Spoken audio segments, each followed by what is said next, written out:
Hello everyone, this is Paris. Welcome to Budgetholics. If you're not in your late 90s or a Luddite, in which case I don't know how you ended up here, you're already familiar with paperless transactions. You know that you can get the same rush from buying the new iPhone with your credit card and then experience the same regrets when you can't pay off your credit card bill. And if you're using your credit card and sending money online, you might think that we have peaked what we can do in terms of financial transactions.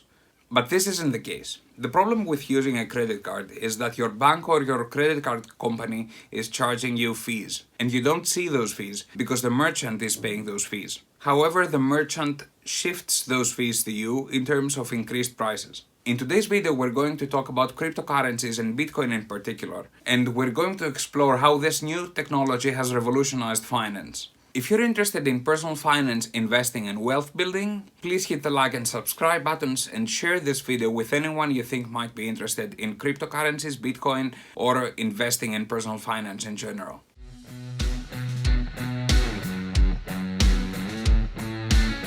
In October 2008, a user by the pseudonym Satoshi Nakamoto posted a paper in which he stated that he had solved a problem for computer science. In his paper, he wrote that he had found a way to create a system of electronic cash that was direct between people. This is referred to as a peer-to-peer system in computer science. The difference with fiat currency is that this system did not require the regulation of a central bank or the backing of any other institution. But we'll get more into that later.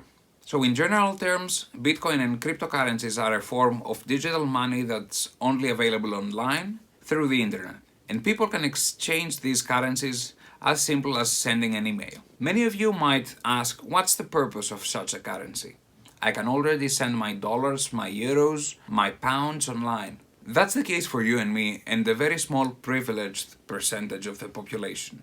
Millions of Americans and Europeans are either unbanked or underbanked. And if you take a look at the developing world, 4 to 6 billion people do not have any access to financial products. Moreover, the money of those people, in most cases, are either controlled by totalitarian governments or corrupt banks, which is also the case in many Western countries.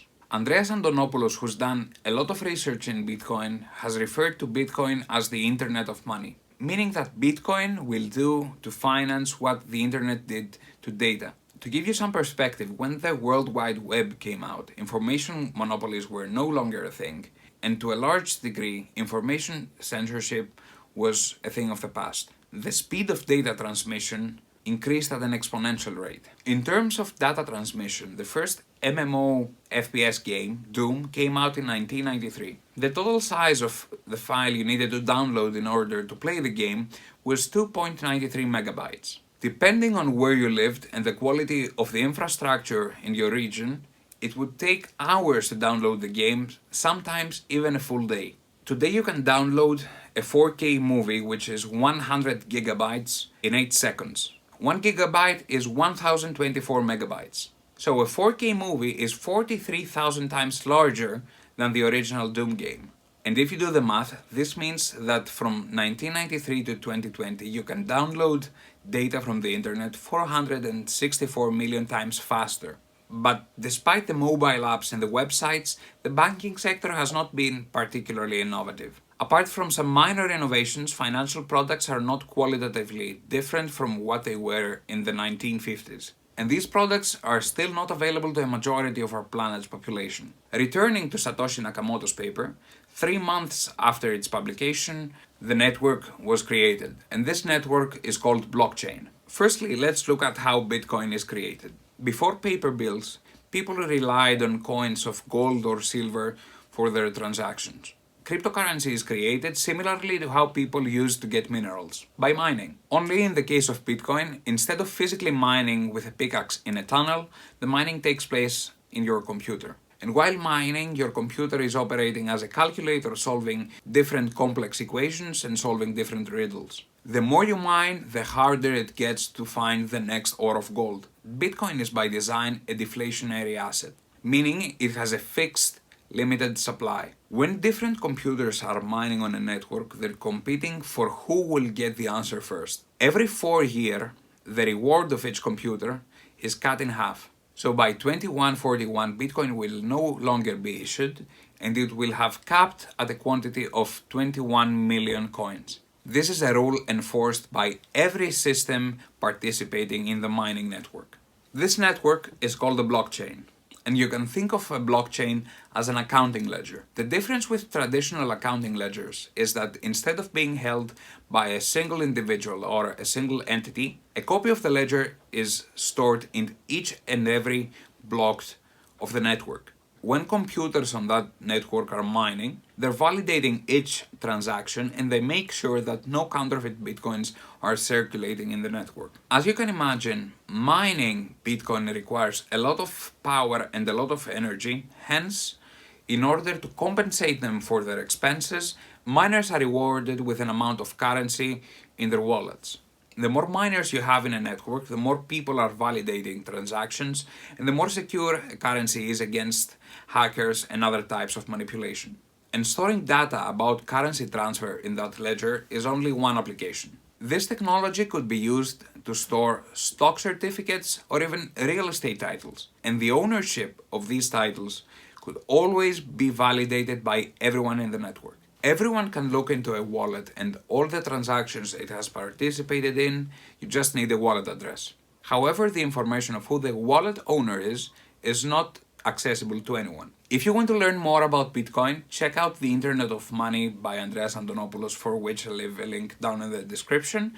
And if you want to get even more technical, check out his other book called Mastering Bitcoin. A link for that book will be in the description as well. We naturally reach the question, is Bitcoin better than money? In Finance 101 in college, you learn that money needs to have 4 characteristics and 4 properties. The first characteristic is durability, meaning that it cannot be destroyed. We had a problem while we were using gold. Anyone could melt gold and mix it with other metals and then sell it as counterfeits. The fact that we have a public ledger available to all users of the blockchain network means that we can validate that every Bitcoin traded is authentic. The second characteristic money needs to have is divisibility. In the case of the dollar, you can divide it up to 100 times. These small subdivisions are called cents. In the case of the Bitcoin, you can divide it by up to 1 million times, and these very small portions of the Bitcoin are called satoshis. The third characteristic money needs to have is transportability, meaning that you need to be able to send it. And in the case of Bitcoin, sending it to each other is like sending an email. You just have to paste the wallet address after you input the amount and then press send. And the fourth characteristic money needs to have is non-counterability. And again, Bitcoin is better than dollars in that sense. You cannot print Bitcoin and then make transactions with non-authentic currency. The first property money needs to have is to be a medium of exchange, meaning that somebody must be willing to accept your currency in exchange for a product or service. Although Bitcoin is not currently accepted by all vendors, there's an increasing number of large companies that are willing to accept Bitcoin payments. The second property is that it needs to be a store of value, meaning that it will not lose value as time passes by. And this holds for Bitcoin as the supply is fixed and the price in relation to the US dollar is increasing. Thirdly, money needs to be a unit of account. Back when people were bartering, they experienced many problems.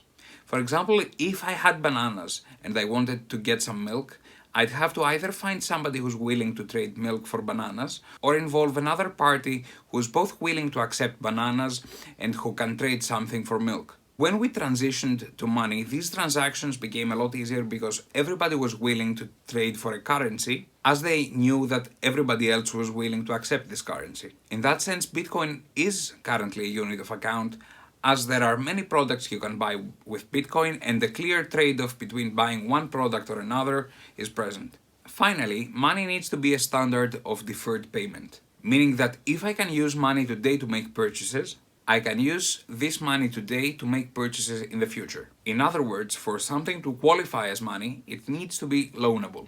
Bitcoin is already being used as a collateral for loans. If you want to learn more about how Fidelity and BlockFi work together to provide Bitcoin-backed loans, check out my video, for which I leave a link here and down in the description.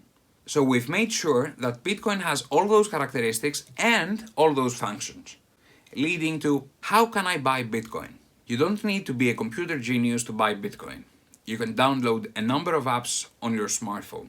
When choosing which is the right app for you, there are various criteria you need to take into consideration. I'll leave a link down in the description for resources that will help you make that choice. Let me know what are your thoughts on Bitcoin and cryptocurrencies as an asset class in general. Also, if you found this video interesting, please hit the like and subscribe buttons and share it with anyone you think might benefit from this information. Thank you for staying till the end. Happy holidays, everybody.